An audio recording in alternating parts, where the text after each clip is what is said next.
এটাকেই বলে মনে হয় গডস প্ল্যান, উপরওয়ালার মর্জি। উপরওয়ালা কখন কাকে কি দেবে সেটা ঠিক উপরওয়ালাই জানে।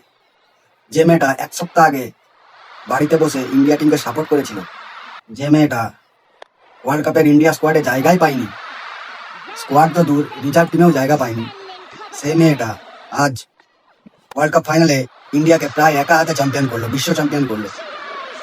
1 সপ্তাহ আগে যে বাড়িতে বসে ইন্ডিয়াকে সাপোর্ট করছিল, টিভিতে খেলা দেখছিল, সেই মেয়েটার হঠাৎ ভাগ্যের চাকা ঘোরে।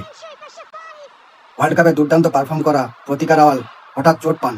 তার পরিবর্তে শেফালির সুযোগ আসে। শেফালি ভার্মাকে কল করে ইন্ডিয়ান টিমে আসার কথা বলে, এবং শেফালি ভার্মা নকআউট সেমিফাইনালে ভারতের জন্য খেলতে আসে এবং ফাইনালেও চান্স পায়। আর ফাইনালে এসে দুর্দান্ত ব্যাটিং করে 87 রান এবং বল হাতে দুটো গুরুত্বপূর্ণ ব্রেক থ্রু দিয়ে ইন্ডিয়া টিমকে চ্যাম্পিয়ন হতে সাহায্য করেন এবং ফাইনালের ম্যান অফ দ্য ম্যাচ হয়।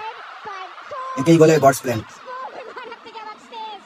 সত্যি যেভাবে খেলেছে শেফালি ভার্মা, মাত্র 21 বছর বয়স, 21 বছর বয়সে হঠাৎ ডাক পান, তাও আবার নকআউটে, টুর্নামেন্টের নকআউট পর্বে ডাক পান।